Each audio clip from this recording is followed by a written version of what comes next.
आप सभी का भागवत जी के स्वाध्याय के चतुर्थ अध्याय स्कंद में 5वें अध्याय में बहुत बहुत स्वागत है। चलिए हम भगवान विष्णु की चरणों में स्तुति करते हुए अपने स्वाध्याय को आगे बढ़ाते हैं। ओम नमः भगवते वासुदेवाय नमः। मंगलम भगवान विष्णु मंगलम गणध्वज मंगलम पुंडरीकाक्ष मंगलाय तनोहरि शांताकारं भुजगशयनं पद्मनाभं सुरेशं विश्वाधारं गगनसदृश्यं मेघवर्णं शुभांगं लक्ष्मीकान्तं कमलनयनं योगिभिर्ध्यानगम्यं वन्दे विष्णुभवभयहरं सर्वलोकैकनाथं।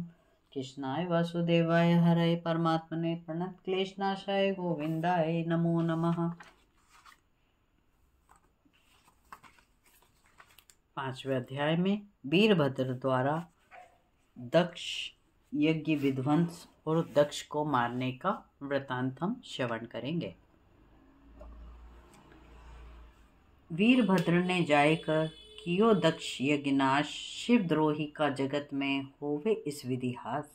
श्री मैत्रेय जी बोले, हे विदुर जी, जब भगवान शंकर को नारद जी द्वारा सती के भस्म होने तथा उनके सेवकों को दक्ष प्रजापति को यज्ञ से भगा देने का समाचार प्राप्त हुआ, तब उनके क्रोध का पारावार न रहा। उन्होंने अति क्रोधित होकर अपनी एक जटा को नोच डाला और अग्नि विद्युत के समान तेजोमयी थी, उसे नोचकर झट पृथ्वी पर पटका और भयंकर हठास किया। उससे तत्क्षण एक विशालकाय भयंकर पुरुष प्रकट हुआ।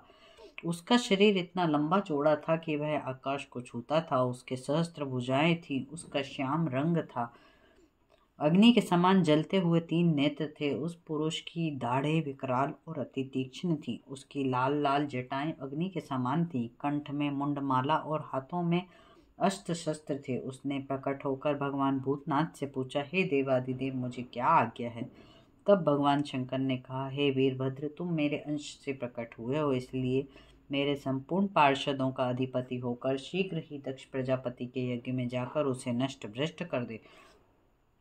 हे विदुर जी, भगवान शंकर की आज्ञा प्राप्त करके वीरभद्र तुरंत उनकी परिक्रमा करके दक्ष प्रजापति के यज्ञ की ओर हाथ में त्रिशूल लेकर दौड़े। उसके वेग को सहन करने में पृथ्वी असमर्थ थी। उसके सिंहनाद से सारा आकाश गूंज उठा। वे साक्षात संहारकारी रुद्र थे। उसने पीछे बहुत से सेवक अनेक प्रकार के अस्त्र शस्त्र लेकर दौड़ पड़े। उनके पैरों के नूपुर की भयंकर ध्वनि बजती थी।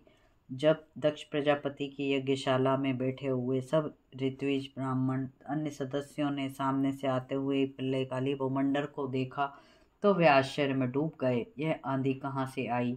ना तो यह लुटेरे डाकुओं का गिरोह है, न कौओं के लौटने का समय है जिसके कारण यह धूल आकाश में छा रही है। फिर यह धूल कहाँ से आई? दक्ष की पत्नियां कहने लगी, हो ना हो पिता से अपमानित होकर सती के देह त्याग का समाचार सुनकर यह उपद्रव भगवान शंकर जी के क्रोध से उत्पन्न हुआ है, जो हम सबको नष्ट करने के लिए इधर आ रहा है। अवश्य ही दक्ष प्रजापति के पाप का फल है और भगवान शंकर के कोप का तांडव है। दक्ष पत्नियां और यज्ञ के मंडप में बैठे हुए अन्य सभी उपस्थित गण जब इस प्रकार बातें कर ही रहे थे तो सहसा कुछ ही क्षण में वीरभद्र ने अपने अनुचरों सहित दक्ष प्रजापति के यज्ञ मंडप को चारों ओर से घेर लिया। उस भयंकर उत्पात को देखकर दक्ष भी डर गए। भगवान रुद्र के सेवकों ने आते ही यज्ञ मंडप को उखाड़ना आरंभ किया। किसी ने खंभे उखाड़े, किसी ने कलश तोड़े, किसी ने यज्ञ अग्नि में रुधिर की वर्षा की, किसी ने यज्ञशाला नष्ट की, सभा मंडप अतिथि मंडप सभी नष्ट कर दिए।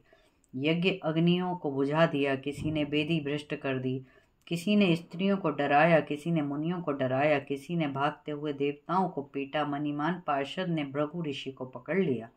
वीरभद्र ने दक्ष प्रजापति को बांध लिया। हे विदुर जी, भगवान शंकर के सेवकों की भयंकर मार से सब देवता ऋषि ऋत्विज आदि भाग निकले, अपितु भृगु जी हवन करते रहे। वीरभद्र ने भृगु जी की दाढ़ी और मूछें उखाड़ ली, क्योंकि भृगु जी ने मुंह छिलाकर शंकर जी का अपमान प्रजापति की सभा में किया था। भृगुदेव को पृथ्वी पर पटक कर उनकी आंखें बाहर खींच लीं, क्योंकि भृगुदेव ने महादेव के विरुद्ध दक्ष को सेन देकर क्षय देकर संकेत किया था। वृषा के दांत उखाड़ लिए, क्योंकि शिव जी को जब दक्ष ने बुरा भला कहा तब वह दांत निकालकर हंसने लगा था। तत्पश्चात वीरभद्र दक्ष की छाती पर चढ़ गए, उसका सिर अपने खड़ग से काटने लगे, किंतु उसकी त्वचा बड़ी दृढ़ थी, वह तलवार से नहीं कटी। तब उन्होंने उसके कटे हुए सिर को यज्ञ की अग्नि में जलती हुई अग्नि में डाल दिया। यह देखकर सभी भूत प्रेतादि अनुचर प्रसन्न होकर धन्य है धन्य ऐसा कहने लगे। वीरभद्र ने क्रोधित होकर संपूर्ण यज्ञशाला में आग लगा दी। उसको नष्ट भ्रष्ट करके शंकर जी के पास कैलाश लौट आए। इस प्रकार 5वां अध्याय समाप्त होता है। कल हम 6वें अध्याय में ब्रह्मा जी के कैलाश पर जाने और शंकर जी की स्तुति करने का वृतांत श्रवण करेंगे।